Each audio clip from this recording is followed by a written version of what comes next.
Traumatic glaucoma. The first one is hyphaema. In a patient with a small traumatic hyphaema, which is usually innocuous and transient, IOP elevation may still result from trabecular obstruction by red blood cells. So the IOP is elevated due to red blood cells causing trabecular obstruction, the red blood cells. The size of a hyphaema is a useful indicator of visual prognosis, and the risk of complications depend on size of hyphaema. Hyphaema involving less than half the anterior chamber is associated with 20% incidence of complications and a final visual acuity of better than 6/18 in 80% of eyes. So there is better than 6/18 vision in 80% of eyes if there is less than half of the anterior chamber is involved. However, a hyphaema involving more than half of the anterior chamber is associated with 80% incidence of complications and a final visual acuity of better than 6/18 in only 1/3. The visual prognosis is determined mainly by the extent of injury to the retina sustained at the time of original injury. So this is also necessary, injury to the retina. Severe and prolonged elevation of IOP may cause corneal blood staining. And damage to the optic nerve. The optic nerve is endangered by IOP of greater than 50 mm of mercury. Secondary hemorrhage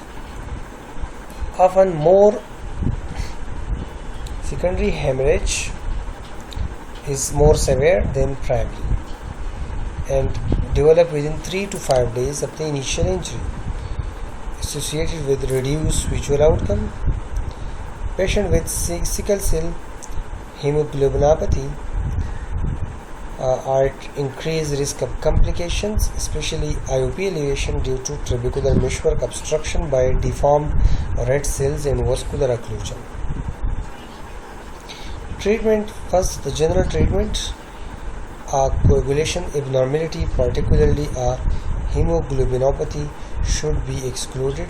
Any current anticoagulant medication should be discontinued after liaison with a general physician to assess the risk.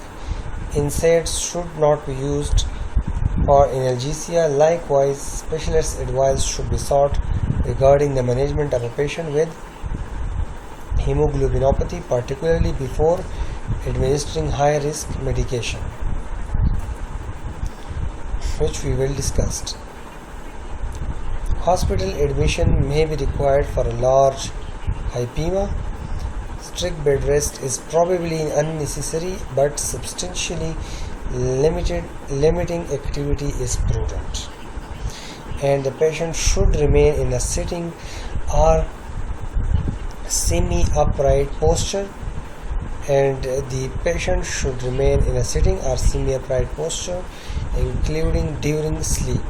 A protective eye shield should be worn. The medical treatment: the topical prostaglandins, beta blockers, and are topical or systemic carbonic anhydrase inhibitor is administered depending on the IOP.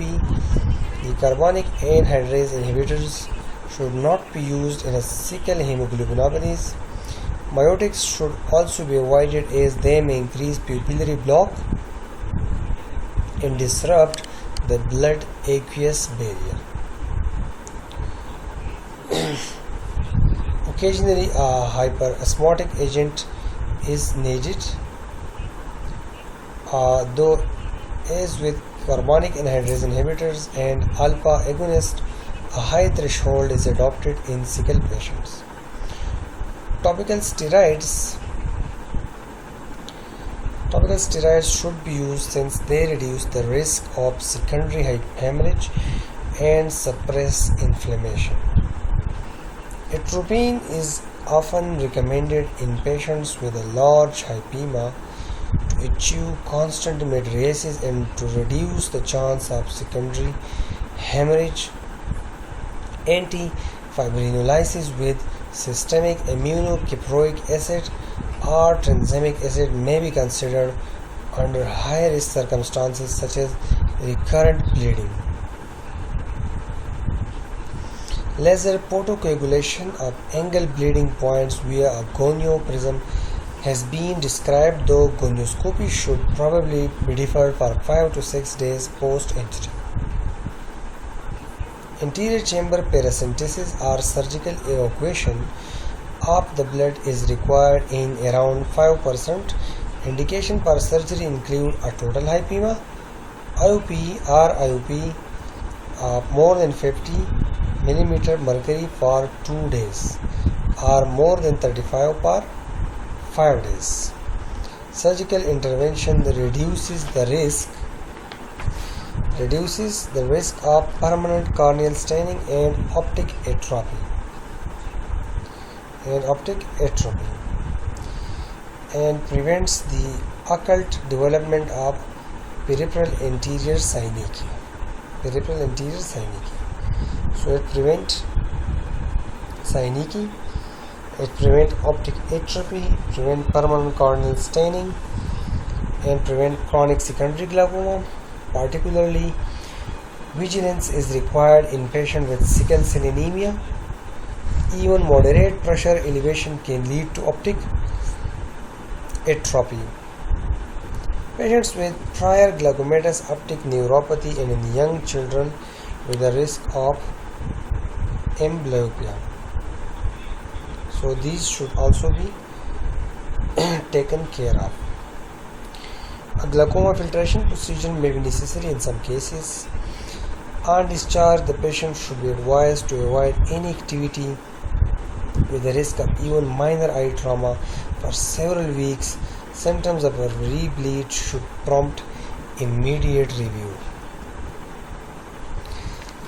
Another traumatic glaucoma is angle recession glaucoma. Angle recession involves rupture of the face of the ciliary body, the portion between the iris root and the scleral spur, due to blunt trauma. Although a large percentage of eyes with traumatic hyphaema exhibit some degree of angle recession, glaucoma only develops in less than 10% after 10 years. The rise in IOP is secondary to associated trabecular damage rather than from angle recession itself. However, the risk of glaucoma is directly related to the extent of angle recession and is unlikely to follow if less than 3 quadrants are recessed.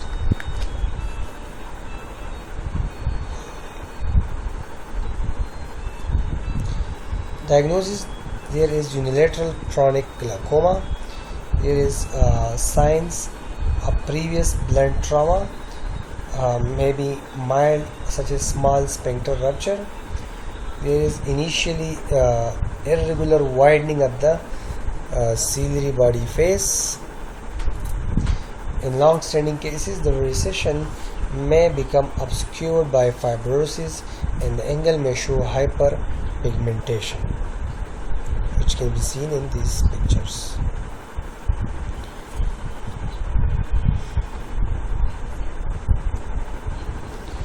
Treatment: individuals with more than 2 quadrants of angle recession should have their IOP checked on a yearly basis. They should be reassured that their risk of developing secondary glaucoma is low.